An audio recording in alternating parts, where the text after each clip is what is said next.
Good morning, Florence Olivia Hall. Welcome on VH Berries. Hi, thank you very much for having me. You are one of the most brilliant actresses of your generation. How are you doing today? I'm doing really well today, thank you. It's dark here now because it's 5 o'clock UK time, and I'm going to put up my Christmas tree after this call, so I'm feeling pretty good.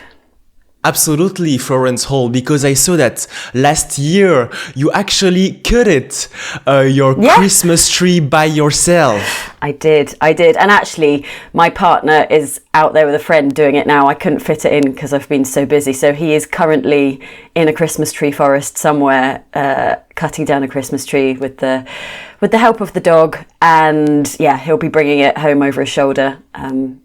Hopefully not during this call because that would be really noisy. I've told him to wait until I'm finished. But yeah, so very excited to get that going. I'm very curious about the type of Christmas tree that you are going to get this year, because they have many types, many heights, and many varieties. So what we'll be going for is the Nordmann fir, which is the non-drop. I'm a bit of a Christmas tree expert, but in a previous life I used to sell Christmas trees, so I'm quite into them. So the Nordmann fir is the non-drop kind, so they're not as spiky, and they are and I think we're going to get about a 6 foot one, a slim 6 foot one, and then possibly we might also get a Norway spruce, which are beautiful. They're the really spiky ones that when they're inside they drop their needles straight away, but we'd put that in the garden with just some fairy lights on it. So I suspect Luke is going to come back with 2 Christmas trees. The goal and the purpose is to have a tree in which you can hide behind. A tree that I can hide behind? Absolutely.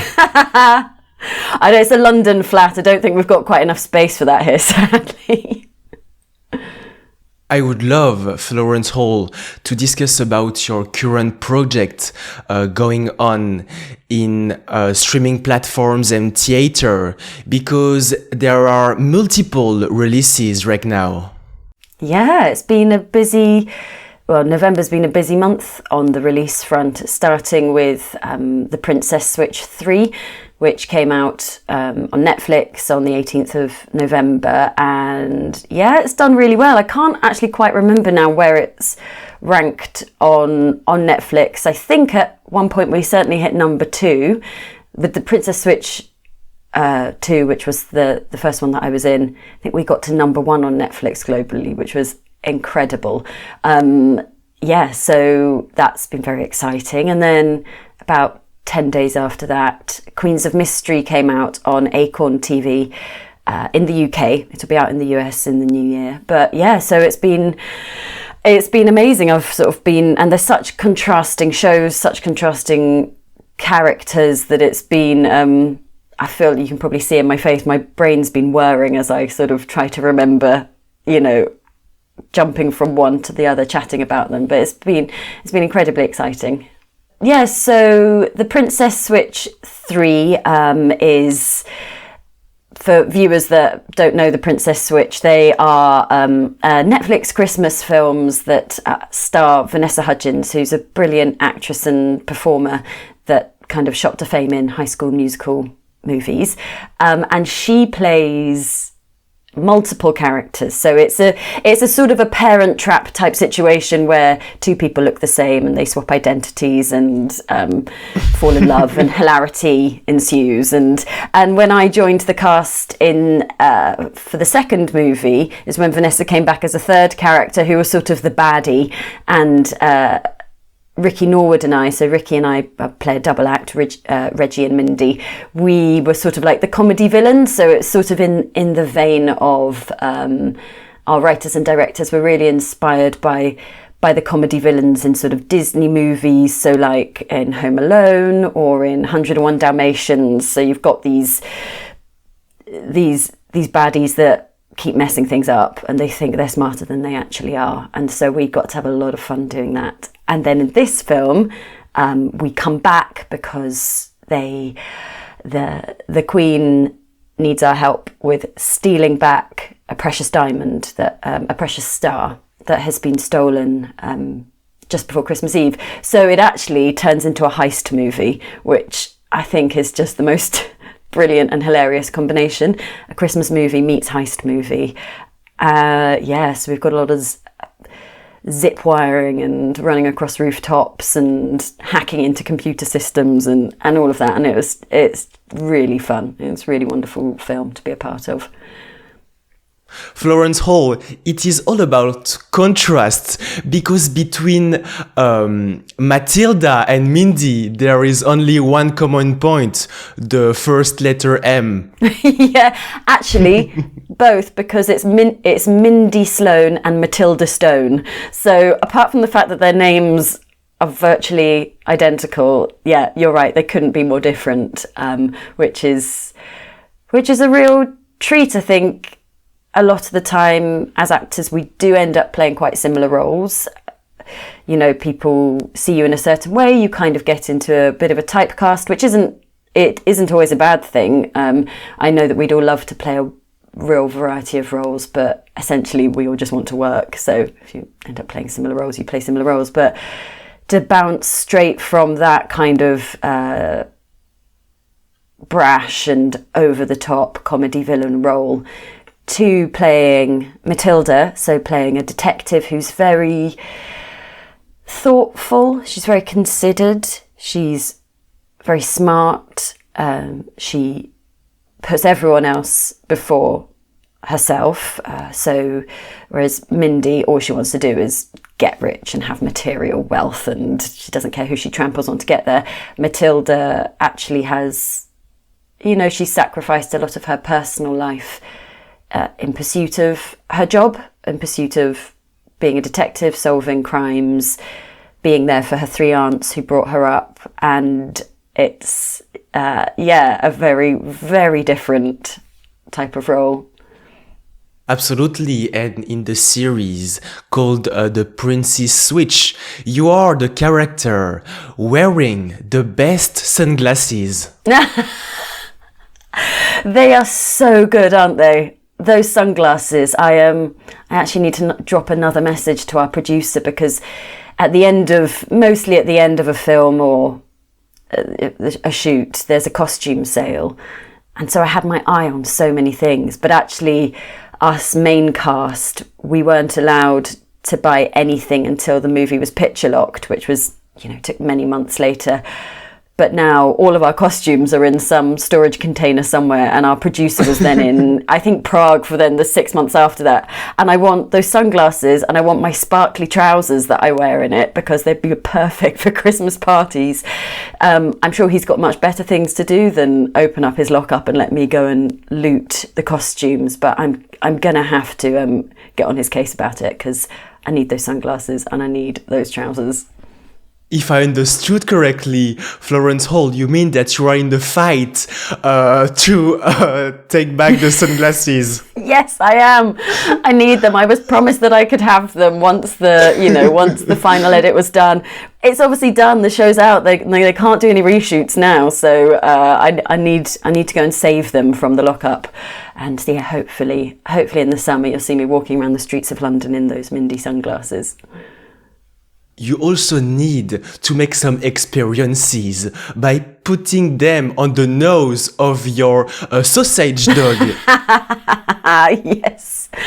Oh, we try and dress her up all the time, but she's like Houdini, getting out. She can wriggle out of any outfit, jumper, jacket within seconds. It's a real skill. We dressed her up we made a this is a bit of a tangent and quite specific to people of South London, but there's quite a famous it's called the Lambeth Country Show, which is on in Brockwell Park in South London each year, and it started off as a way to introduce the kids who live in the city to animals, to farm life, to things that they might not see if they're not out in the countryside, and it's turned into this major event. But obviously with COVID in recent years, it was cancelled. So a group of us that always go every year, we were still allowed to meet up in the park. We met up and we all dressed our dogs up as farmyard animals, and I spent hours making, just out of cardboard and like rubber bands, a chicken costume for our dog. So I made her like the plume and the bit that goes under the neck, and made her some wings, and managed, I think she kept it on for about 45 seconds before she'd managed to rip herself out of it and run away. And I honestly think it took me about 3 hours to make, but we got some pictures, we made everyone laugh, and, gonna have to just keep the memories of that. So I think if I were to give her my sunglasses, she'd destroy them, which I don't want to happen. We don't want that to happen. No. So the species of dog that you just mentioned is the Dachshund one, and I believe that it is a pretty common one in United Kingdom. Yeah, they're very popular, and particularly now. I mean, Luna's 6.5 years old, so we've had her for a very long time. But particularly, I think in cities, because they're small, they don't need a huge amount of walking. 45 minutes to an hour a day we take her out for, and then she can go in and out of the house through a cat flap, which is brilliant. So she takes herself out to chase squirrels in the garden, takes herself off for the toilet, and also what's great is that if you ever need anyone to look after her, everyone being in London, it's sort of like New York and other big cities, we all live in really quite small apartments, and if you had a Great Dane, nobody's going to want to look after that. So I think that's why they've been so on the rise in London, particularly since all the lockdowns and people working from home. So there are millions in the park now, and they are so sweet. She is the sweetest and most amusing dog I've ever met in my life. And I know everybody thinks their dog's the best dog, but I've heard from a number of people that Luna is in fact the best dog. So, I can't argue with that. Luna has been in your life for 6 years, which is half of your acting career. That's true. I'd never thought of it like that, yeah. Can you tell us about the beginnings in London after the London School Centre Theatre that you've made almost more than a decade ago? Yeah, so I moved to London when I was 19 to go to drama school, to go to the Drama Centre London, it's actually sadly shut down now, but it's an incredible drama school that is quite, when it was set up, it was quite revolutionary. They work you very hard. On reflection, I think they work you too hard, but they certainly made me prepared for how tough the industry is. So I did my 3 years there, and they were absolutely incredible, and I learnt so much. I grew so much as an actress. I made incredible friends, and then I got spat out into the industry I was 21, I think, just about to turn 22 when I left, and got an agent, got a really good agent, so that was great, and I was feeling really positive and terrified, but feeling really positive. Got quite a nice job almost immediately, got a nice TV job in a series called Jonathan Creek, which I don't know how globally known it is, but it's a show that I'd grown up watching, so that was really good fun. And then it all went quiet for a bit, and I was working in a call centre, like many, many actors do. And suddenly the reality of this career that I'd chosen sort of came crashing down on me quite hard, because, you like to think that if you're good at your job, if you work hard, if you're nice to people, that you could work. And I'd been warned about how difficult the industry was, but I suppose I chose to be sort of blind to it, which I think is a good survival technique. I think you kind of need a certain amount of blind optimism to enter into something like this. So then the 12 years since then have been so up and down, so interesting. I've done some. I started off mostly working in theatre, and which was always my first love, my first passion when it came to acting. Got to work at some incredible places, regional theatres, so up in Manchester, Theatre Royal Bath, which is a brilliant theatre, and we went on tour. Worked in the West End. I've worked at the National Theatre in London, it's one of my favourite places on earth, and they do incredible things. But in and around all of that, I would pretty much always finish a job, particularly when it's theatre, because frankly the pay is so bad, and I'd be straight back to the call centre, or I'd be straight back to I've worked as a cleaner. I was a cleaner in a number of houses for a couple of years, which actually I really enjoyed being a cleaner, because I'm very active. I like to move about. The call centre was a struggle because I really find it hard to sit in a chair for all that time. So it kind of just sort of felt like every time I was getting any kind of traction, or any time I thought, oh, this is a big job, this is going to, be it, this is going to be my break, I would then find myself 2 weeks later back with a headset on saying, hello, this is Florence calling from blah, blah, with people being rude to me and hanging up on me and feeling kind of miserable again.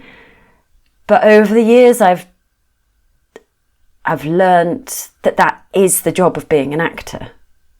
I think people who aren't in the industry would be amazed at, people that they've watched on TV who are doing a series and who have side businesses, side hustles, we always call them.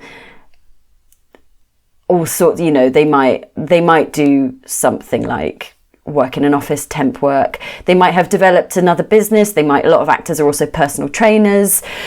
They might do a bit of editing on the side. It's amazing if people can find a secondary job that is also creative. That's kind of the holy grail. And so once I realised that is actually the life of being an actor, except for a very, very small percentage of people who, and it always comes down to money, doesn't it, get either work enough or do well enough paid jobs that they don't have to then, go back to their day job. I kind of found some real freedom in that, and I think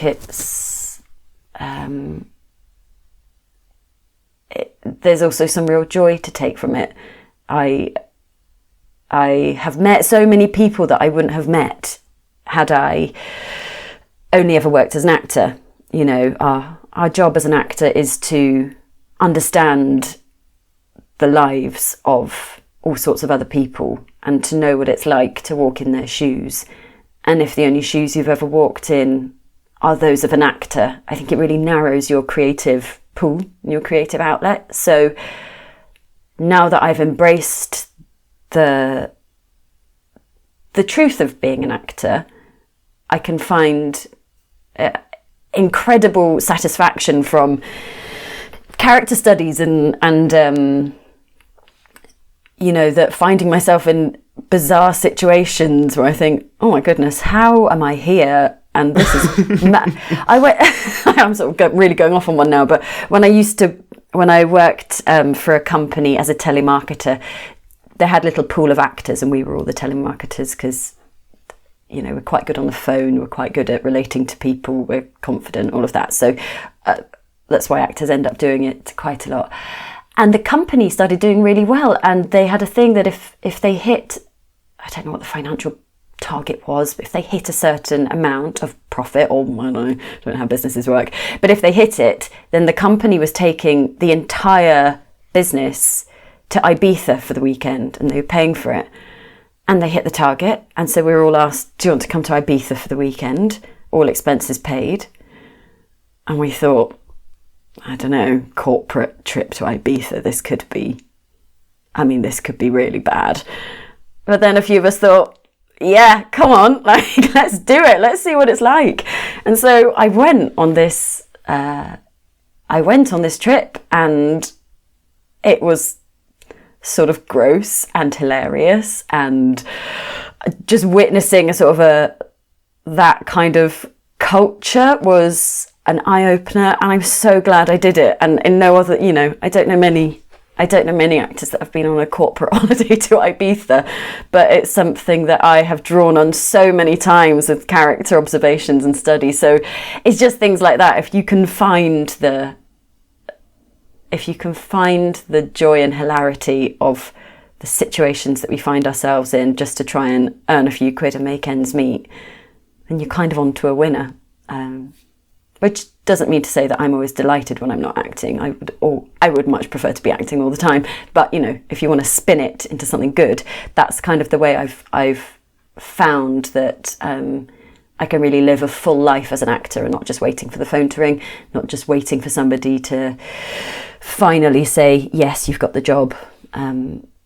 So it's something I try and talk about a lot and make people aware of, because I think people can feel like perhaps they're failing as an actor if they're not constantly working as an actor. You're not. That is the life of an actor. Blind optimism. These are two very deep words, Florence Hall. They are. I mean, I think you've got to, as I was illustrating, it's a tough, any freelance creative work, it's a tough gig to have chosen, and you do need an amount of belief. You need to believe in yourself. You need to believe that you're going to be that person that pushes through and kind of, gets the job. And I think particularly when I was younger, and particularly when I was training, if I'd have really known the reality of what it was like to be an actor when I was training, I think I don't know. I think I would, I probably think I would have always pursued acting, because it's the thing I've wanted to do my whole life. But I think you need to enter into it with that energy of like, yeah, I'm going to be the one. I'm going to be fine. You others might, not make it, but I'm going to. And, as long as you can adapt, then, yeah, I don't know. You need that blind optimism to fall back on. Even if you lose faith in the industry, you've got to have faith in yourself. And it's easier said than done, but it's something I try and remind myself, and something I try and work on. In between this adversity, there is the Arcola Theatre, in which you played the Rio Sparks character back in London. Yeah, that was an amazing job. The Arcola Theatre, it's a sort of an off West End theatre in East London, and it always has really interesting stuff, often a lot of new writing. This wasn't new, but it was he'd gone back to it, so it's an incredible playwright called Philip Ridley, who grew up in East London. And he grew up around the time of the gang, like the Cray twins, the gangsters of East London. He grew up round the corner from them, and this play was kind of inspired by that the Cray twins and all of that. It almost feels like urban myth or folklore or something, because it was such an extraordinary time. And so Philip wrote this incredible play that created this girl gang that worshipped this saint, and the saint was that of my character's deceased mother. She grew up with her grandmother, and a stranger comes to visit, and he's sort of a Cray twin character, and it's all very dark, and it's all very dark. We sort of end up tying him to a chair, and I torture him, but there's this sense that actually he's her father. But Philip's writing is poetic. It's extraordinary.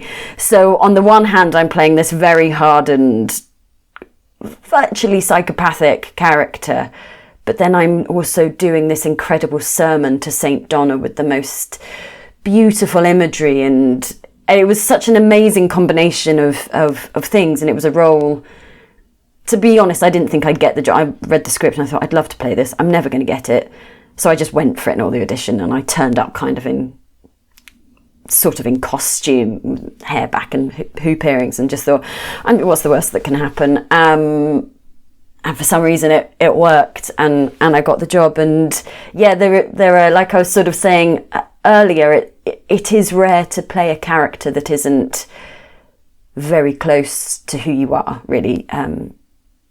Some people are character actors and that is what they make their living off, but mostly we don't. And so to get that opportunity to flex my acting muscles in that way was amazing, and a real opportunity for kind of creative growth. And yeah, it was in 2014, and I still hold it really, really close to my heart as one of the most amazing experiences of my career. This is very close to your heart, Florence Hall. And another project in which you are tied to a chair is the movie Truth or Die. Yes. Yeah, God, that was really good fun. That was my, was it my first? I think that was my first movie. And being tied to a chair is actually quite painful. I actually got quite bad bruises, just sort of from having to do that, and wriggle it, and there was a horrible moment in that, actually. So we get tortured, it's a horror movie, so we get tortured. And I get pushed onto the ground, I'm tied to the chair, and then David Oakes, who plays, I actually can't remember his character name, but the actor David Oakes, who's a brilliant actor, he's playing sort of the villain in it. And we've got these pipes going into our mouth, and it's either going to be water or it's going to be acid. We don't know which. And they were trying to get, and they'd made it obviously so that the pipe that went into my mouth it was blocked. So you'd see the water going in, and then I'd sort of do the sort of struggling, but obviously I wasn't being choked. Except we were rushing.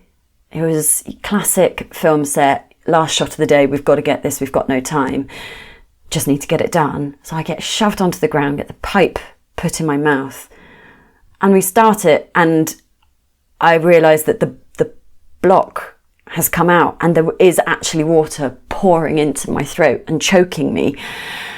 And because I think I'd only been out of drama school for about a year, I was so new to it.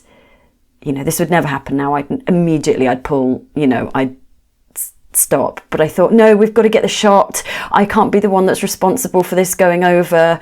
And, I've just got to get on with it. I lay there genuinely choking on water for the duration of that shot until the director called cut. Nobody knew, it wasn't anybody's fault. But it was absolutely terrifying. I mean, I think it works in the scene, but it's, to think of doing that now, I would never, ever put myself through that. But I think when you're young and you're just starting out, you don't want to cause a fuss. You just want to, be hardworking and not be a troublemaker, not be the problem. You want to be the solution. So yeah, genuinely choking on water whilst gaffer taped to a chair was really terrible, and really probably my least favourite experience of my whole career, even though I did really enjoy doing the movie. It was a great bunch of people. And also, Florence Hall, what I found very fascinating is that most of your work is related to England, the United Kingdom, but do you also have the United States in mind? Is it something that you're thinking about? Yeah, definitely. I think I feel ready for and excited by the prospect of what the United States has to offer. The scope, the amount that you make there, the scale of it is really exciting. I think England and London will always be my home. I'm very close with my family. I'm very close with my friends. The thought of being that far away from them is tough. But career-wise, I think that's sort of the next stage now, is to get over to LA and New York. My best friend lives in New York, and so that's useful. and just have throw my hat in the ring there. It's not always the easiest transition to make. You can go from feeling like a fairly big fish in a small pond to feeling like a very small fish in a big pond over in LA. And I have been over a couple of times and done pilot season, but not for about 10 years actually. And I think it's kind of a different landscape now, that sort of 3-month insane pilot season at the start of the year doesn't really exist anymore. So it's kind of a different beast now. But I think I'd like that. I'd also really like some sunshine. And so the thought of being in LA for a bit is really appealing. So I think that would be a good next step. And once Queens of Mystery is out in America in the new year, that's going to be something I'm going to be looking into putting into action with my management. So watch this space. You will be in Los Angeles as well as Luna, because you're going to bring her in the plane with you. I hope so. Do you know, she has previously flown in an aeroplane. She was a rescue dog and had attachment issues or abandonment issues, and my partner was going to Canada to shoot a pilot and couldn't leave her, so was actually able to get her registered as a emotional support animal, because he was going through a hard time at the time, and so she flew with him sort of on his lap over to Canada. So it is possible. It's just quite complicated. But she's quite well travelled. She's spent 4 months in Amsterdam this year, enjoying that. So she's got a European passport still, which is lucky for her, more than I can say for myself. Hopefully Luna would come too, because I think she'd enjoy the sunshine as well. We all enjoy the sunshine. Florence Hall, thank you so much for your time. It's been so lovely talking to you. Thank you very much for having me.